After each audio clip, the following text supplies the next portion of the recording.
gracias por la atención que prestan a la palabra, al estudio de la palabra de Dios, y esperamos que en esta ocasión podamos ser edificados con ella. Si tiene alguna pregunta o comentario concerniente al respecto, le pido que por favor utilice una de las vías que se presentan en la pantalla de su televisor para comunicarse con nosotros y le podemos ayudar.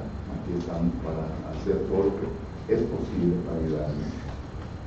Antes de empezar el estudio en esta ocasión, hermanos, quiero primeramente pedir las oraciones. A lo mejor usted llega a pensar, bueno, ¿cuál es el propósito de este estudio?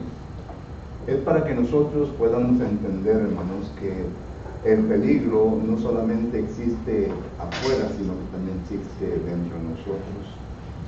Y el propósito de estos estudios es para que nosotros abramos nuestros ojos, nuestros oídos, y para que podamos no solamente oír cuidadosamente, sino que también podamos ver con precaución las cosas que pueden ocurrir dentro del cuerpo de Cristo Jesús.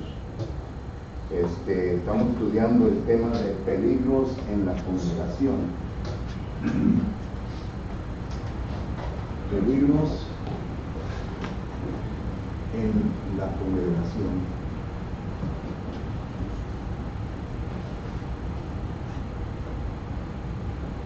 Y claro que estamos estudiando los falsos profetas, los falsos maestros. Y ya hemos estudiado la identidad o cómo identificar a un falso maestro. Ahora vamos a estudiar las características.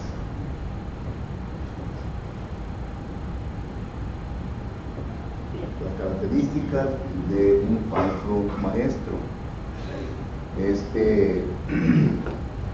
Yo no creo que vamos a ver todas las características de los falsos maestros, porque cuando usted lee el libro de segunda carta de Pedro, capítulo 2, empieza en el versículo 1 y se termina en el capítulo 3, versículo 3.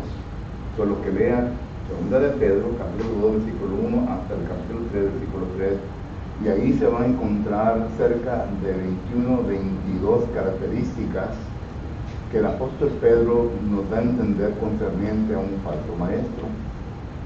Cuando usted lee el libro de Judas, un libro que tiene solamente un capítulo, pero usted va a leer del versículos del 3 al 18 de ese mismo libro de Judas, y usted va a ver que también es un pasaje paralelo. Nos habla de las características de un falso maestro.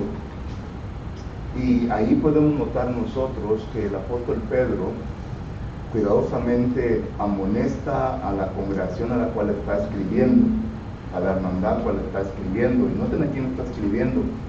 Está escribiendo a los miembros gentiles de la congregación. Porque en esa parte la congregación estaba compuesta de gentiles y de judíos. Y usualmente cuando usted y yo leemos la Biblia nos damos cuenta que los falsos maestros pues eran los judaizantes, que eran los judíos. Los judíos estaban muy arraigados en la ley mosaica, en la ley, como dice el apóstol Pablo en Gálatas capítulo 1, ¿verdad? En el judaísmo. No lo podían dejar ir. Cuando ellos se convirtieron al cristianismo, ellos deberían de haber dejado la ley mosaica, sin embargo no la dejaron. Y miramos nosotros que la mayor parte de los falsos maestros venían del judaísmo.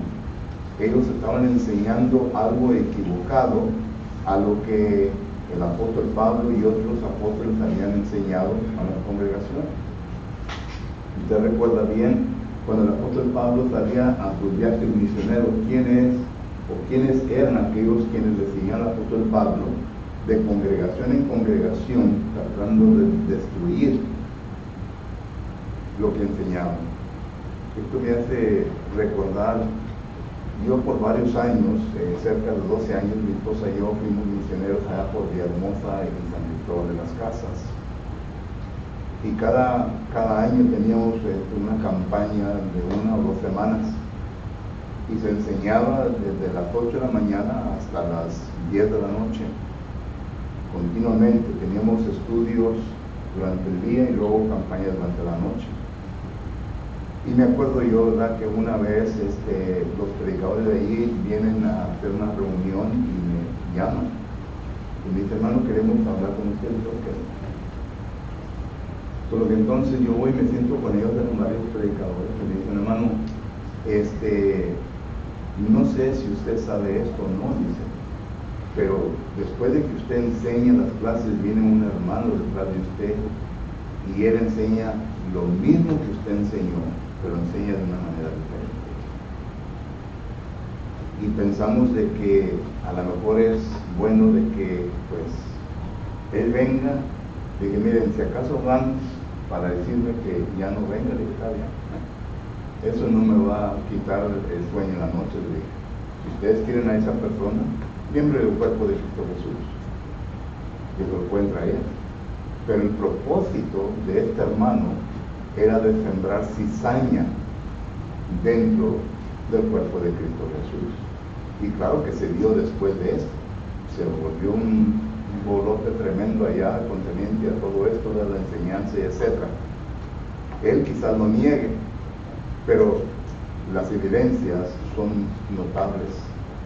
Y por lo tanto digo todo esto, ¿verdad?, para que entendamos de que dentro del cuerpo de Cristo, pero dentro de la congregación existen peligros, existen falsos maestros que habrán de enseñar cosas, ¿verdad?, que no deben de enseñar, y por lo tanto viene a perjudicar, viene a destruir la santidad, viene a destruir la pureza de la iglesia. Y por lo tanto miramos nosotros que usted y yo como miembros necesitamos que tener cuidado sobre todo esto. Y esto es lo que el apóstol Pedro nos está enseñando. Nos está enseñando que en la congregación a la cual está escribiendo esto estaba ocurriendo. Y Judas también nos está enseñando que esto estaba ocurriendo. En aquel entonces, lo que se estaba enseñando, estas personas, los falsos maestros, lo que estaban enseñando era concerniente a la doctrina del gnosticismo. Y también estaban enseñando otras filosofías. Esto claramente lo dice el apóstol Pablo en Colosenses capítulo 2 y versículo 8, en donde él viene a decir lo siguiente. Ya se está desarrollando para este entonces cuando el apóstol Pablo escribe la carta a los hermanos en Colosas. Dice Colosenses 2:8, mirar que nadie nos engañe por medio de filosofías y huecas sutilezas, según las tradiciones de los hombres, conforme los rudimientos del mundo y no según Cristo. Pero vuelvo a repetir, estos falsos maestros eran los judaizantes. Entonces, se escriben estas características para que el miembro del cuerpo de Cristo Jesús pueda identificar. Hoy en día, hermanos, no es la excepción.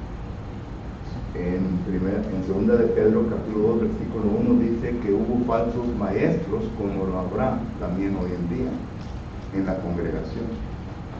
Entonces es importante que yo pueda identificar a estos falsos maestros. Y claro que no vamos a tener tiempo para ver todas las características, pero quiero ver algunas de ellas para que ustedes puedan ver, ¿verdad?, cuáles características debemos de estar siempre mirando. Número 1, ¿verdad? La primera característica que podemos ver nosotros concerniente al falso maestro, son ignorante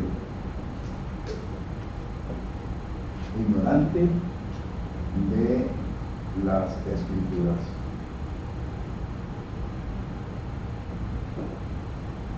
Es interesante, ¿verdad? Pues un maestro que se para enfrente debe estar preparado, debe estar listo, no solamente para enseñar la palabra de Dios, sino para poder contrastar cualquier error o contestar cualquier pregunta. Yo me acuerdo cuando predicaba ahí en la ciudad de Corpus, tenía mis ancianos, yo siendo uno de ellos, ¿verdad? Pero le dije a los ancianos, voy a salir y pues van a tener que cargarse de la predicación en la clase. Y claro que se van 3 personas para hacer lo que yo hago un domingo, ¿verdad? O sea, un domingo ahí. y nadie quería la clase. Porque una clase, ¿verdad? Dice, no, es que hacen preguntas. Y en ocasiones no podemos contestar las preguntas. Y digo todo esto, ¿verdad? Para que entendamos que cuando se desarrolla un tipo de clase bíblica, tenemos, como decimos en inglés, you gotta be on top of your game. Tienes que estar listo y preparado para poder tratar con cualquier asunto, ¿verdad?, que se trate concerniente a lo que se está enseñando. Bueno, los falsos maestros ignoran. Dice la segunda carta de Pedro, capítulo 2 y versículo 12, lo siguiente. Segunda carta de Pedro, capítulo 2 y versículo 12, dice la palabra: pero estos, hablando mal de cosas que no entienden, hablando mal de cosas que no entienden. Aquí el apóstol Pedro nos está diciendo varias cosas. Número uno, que lo que la Biblia nos enseña es la verdad, es lo correcto, pero que ellos son los que no entienden y por lo tanto vienen a enseñar algo equivocado concerniente a lo que se está enseñando. Y claro que ya hemos visto, ¿verdad?, que esto incluye el trabajo de exégesis y también el trabajo de exégesis. Envuelve la interpretación.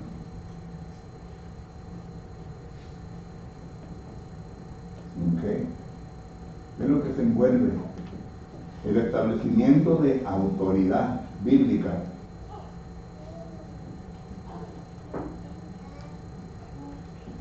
¿Okay? Envuelve todo eso. Y claro que para autoridad bíblica tenemos nosotros ya, hemos estudiado Colosenses 3:17. Para interpretación, ¿verdad? Usted puede usar Juan capítulo 5, versículo 39. ¿Okay? Y estos de exégesis, puede usar segunda Timoteo, capítulo 2 y versículo 15.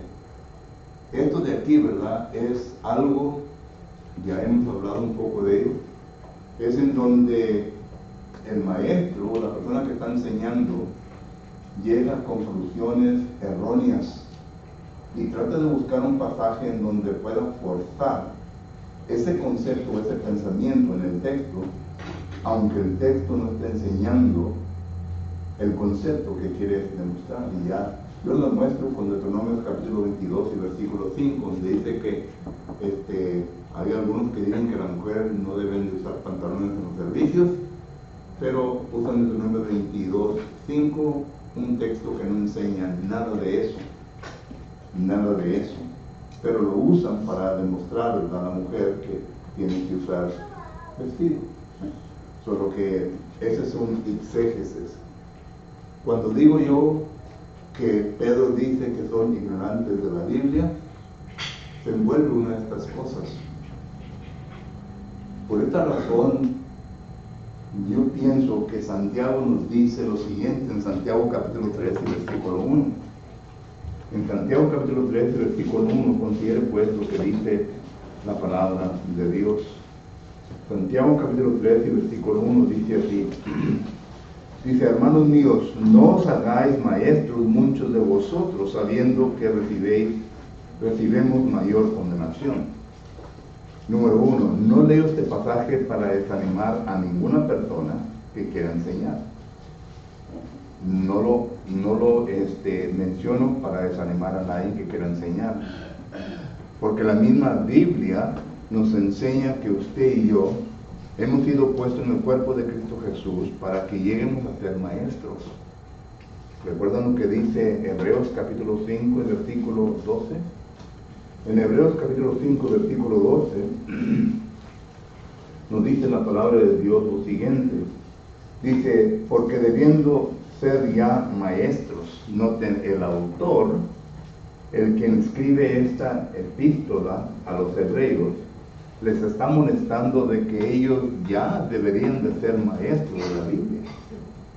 Solo que entonces nos está exhortando la palabra del Señor que mi propósito dentro del cuerpo de Cristo Jesús es para que yo en un día de mi vida cristiana llegue a ser maestro de la palabra de Dios. Porque recuerden, en Efesios capítulo 4 y versículo 12, noten lo que dice la palabra de Dios. En Efesios capítulo 4 y versículo 12 dice así: al fin de perfeccionar a los santos para la obra del ministerio, para la edificación del cuerpo de Cristo. Es decir, cada miembro que compone la iglesia de Cristo, cada miembro que compone la congregación local, es responsabilidad de nosotros el liderazgo, es decir, el evangelista, el maestro y los ancianos, todo maestro, de perfeccionar a la membresía para que lleguen al punto de enseñar para la edificación del cuerpo. Esa es la responsabilidad. Entonces, la Biblia no condena a nadie en ser maestro, sino que la Biblia simplemente está advirtiendo de que si usted quiere ser maestro, tiene que entender que es un trabajo duro, es un trabajo que se lleva bastante paciencia y que se lleva bastante estudio. Esto lo podemos ver en la segunda carta de Timoteo que hemos puesto aquí, capítulo 2 y versículo 15.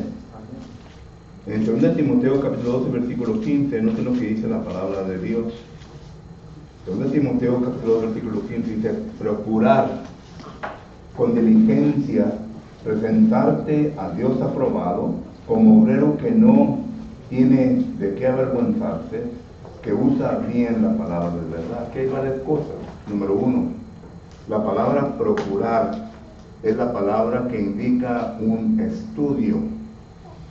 Es la palabra griega posdazo, que quiere decir estudiar bien la materia que se va a llevar a cabo, lo que se va a presentar. Porque noten, tenemos que presentarnos ante Dios como un obrero que no tiene vergüenza. Un obrero que no tiene vergüenza es aquel que está preparado. No importa lo que venga, él está preparado no solamente para enseñar la materia concerniente al tema que está enseñando, sino también para contestar cualquier pregunta o inquietud que pueda resultar al enseñar la materia. Porque hay veces que se vienen preguntas a la mente. Y si usted es un estudiante diligente de la palabra de Dios y está aplicando Hechos capítulo 17, versículo 11, entonces va a hacer preguntas. Bueno, ¿por qué esto? ¿Por qué aquello? El maestro entonces tiene que tener la habilidad para poder contestar bíblicamente lo que se está preguntando. Y esto es lo que la palabra procurar indica, de que el maestro llegue a ese punto, que se pare con confianza, que predique con confianza y que enseñe con confianza. Pero noten, el propósito de todo esto es para que no venga a ser avergonzado. Cuando el maestro es avergonzado, ¿quién también viene a ser avergonzado? Dios. Y cuando el maestro no se prepara bien en su manera de presentar la materia que va a enseñar, pues no viene a santificar a Dios. ¿Recuerdan lo que le pasó a Moisés? A Moisés se le enseñó una simple lección: ve y háblale a la roca. ¿Qué no entendió de eso? Ve y háblale. Y miramos nosotros que fue y le pegó a la roca. Y en Números capítulo 20, versículo del 11 por delante dice Dios: porque no me santificaste delante del pueblo. Es decir, me pusiste en vergüenza. Y no me santificaste, entonces no vamos a entrar a la tierra prometida. Y así en veces nos pasa a nosotros como maestros. Cuando no llegamos a prepararnos para hacer un buen exégesis de lo que estamos estudiando. Porque note el siguiente propósito. El siguiente propósito es de trazar bien la palabra de Dios. La palabra de Dios tiene solamente una interpretación, no varias interpretaciones. Tiene una sola interpretación. Y esa interpretación yo como maestro tengo que buscarla, tengo que encontrarla para poder enseñarla así como Dios quiere que se enseñe. Yo no tengo la libertad de poder cambiar, es decir, hacer un exégesis del pasaje.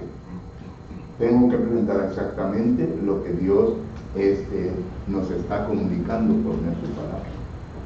Eso es lo que la palabra usar bien significa. Entonces, cuando no miramos esto en el maestro, esta es una característica de un falso maestro que ignora lo que la palabra del Señor nos enseña. Hace tiempo atrás tuve el privilegio de enseñarle a los predicadores que yo hay. Me invitaron para que les enseñara y les enseñé. Y estuve enseñando, ¿verdad?, de que uno de los problemas que yo personalmente miro aquí en el área del valle, ¿verdad?, es de que hay muy pocos predicadores preparados para enseñar la palabra de Dios. Y con eso no estoy desacreditando a nadie, sino que simplemente estoy diciendo, delante de nosotros tenemos dos tipos de personas. Tenemos aquel que le nombramos el laico, es decir, personas que no han recibido estudio formal concerniente a la palabra del Señor y solamente han asumido la responsabilidad de dirigir y de enseñar delante de una congregación, y está bien. Yo conozco hermanos que son laicos y que son hermanos que estudian diligentemente la palabra del Señor para trazarla, para enseñarla bien, porque tienen el deseo y el celo de enseñar lo que la Biblia enseña. Pero yo he mirado a laicos, ¿verdad?, que no tienen interés.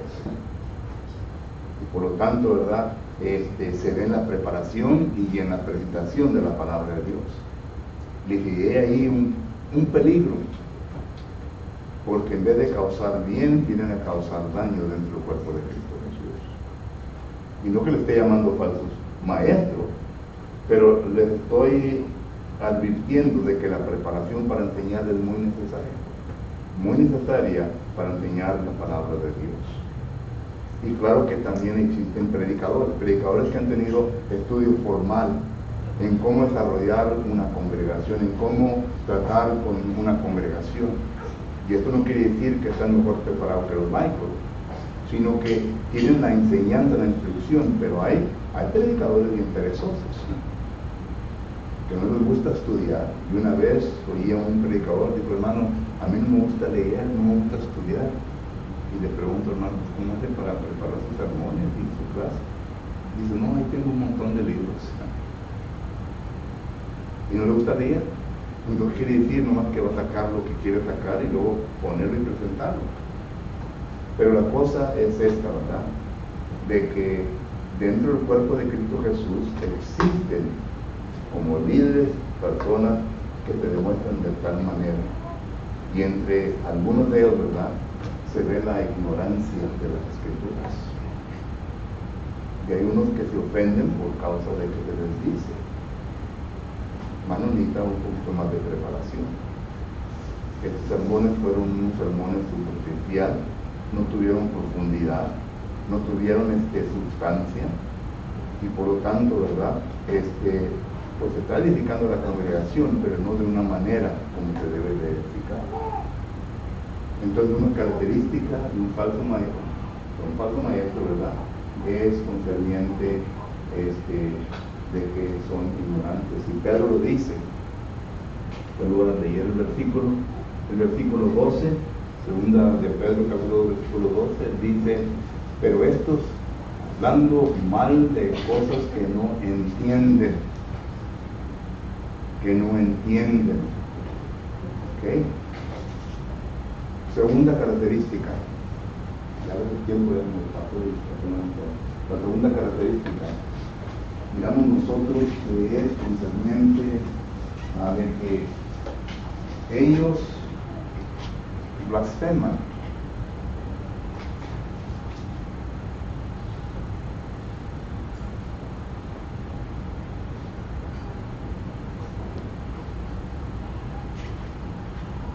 La palabra blasfema simplemente quiere decir que afrentan,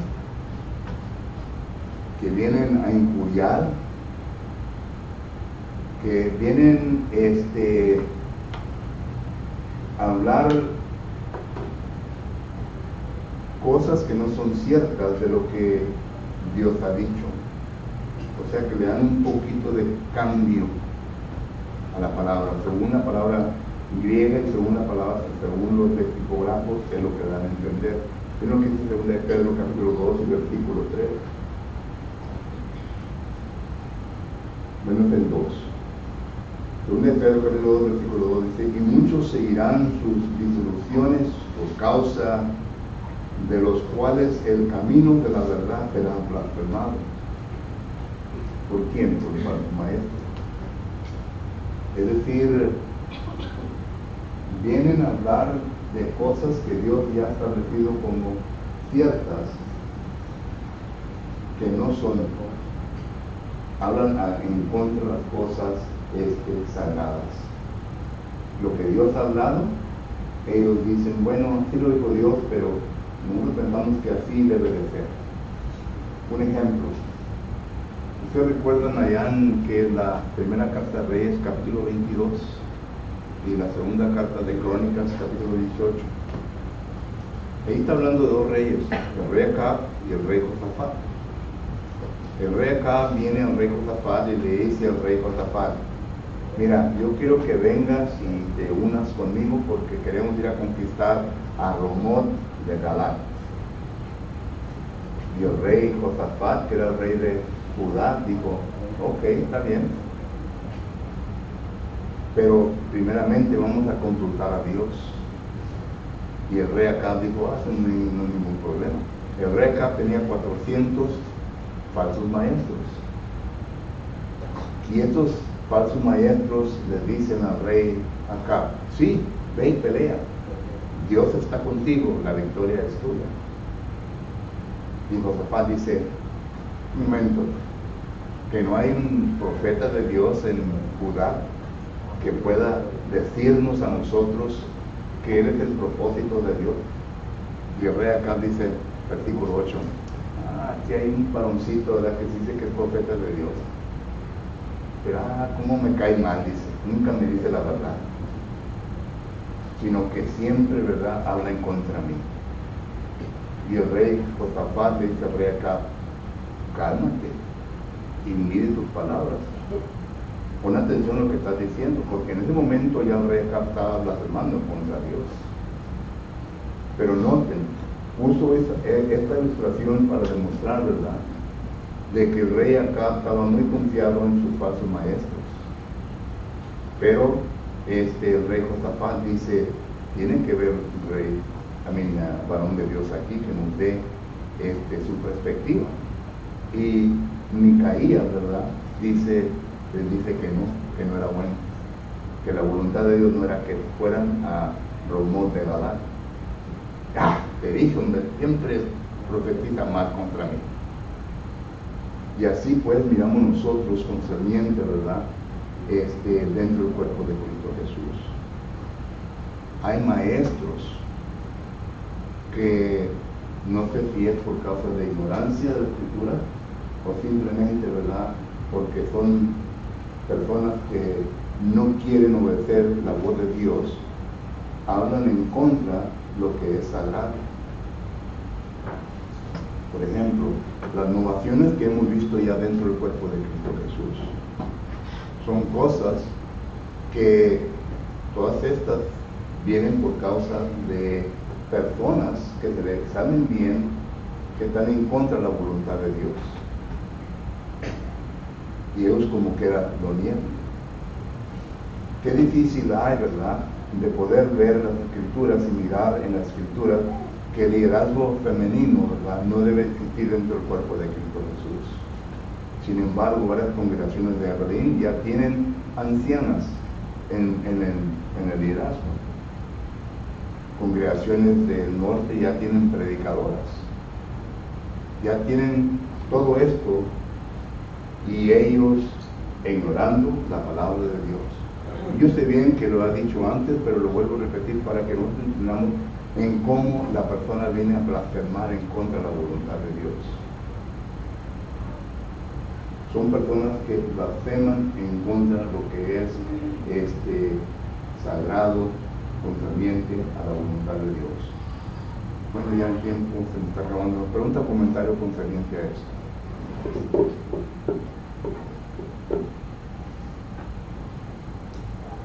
Ok, bueno, entonces aquí, hermano Juan. Hermano, es un indicador muy importante para todos nosotros, tanto como para nosotros como somos miembros del cuerpo de Cristo. Nosotros debemos estar siempre bien alimentados espiritualmente y empaparnos de las sagradas escrituras para no dejarnos llevar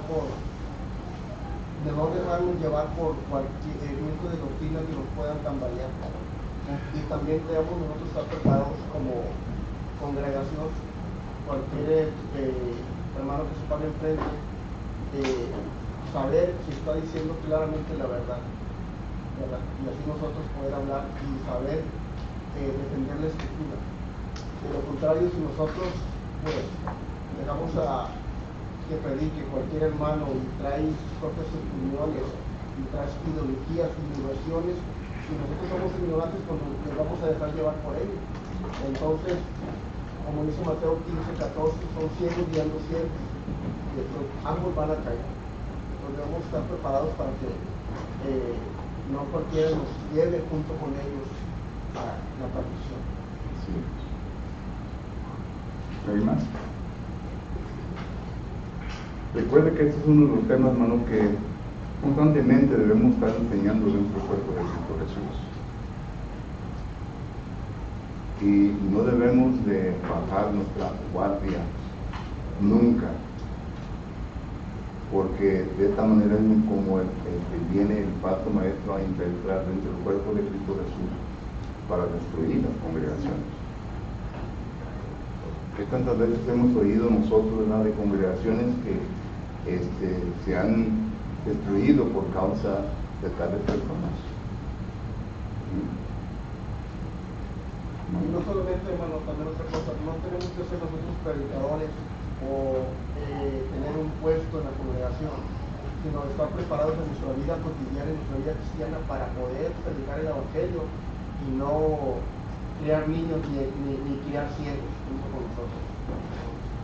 Sirve para nuestra vida cristiana y cotidiana para poder predicar el evangelio.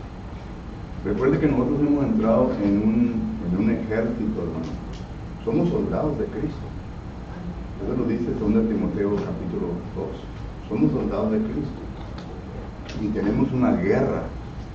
Esta guerra es una guerra no contra carne y sangre, ya la Escritura nos dice, sino que es contra huestes espirituales.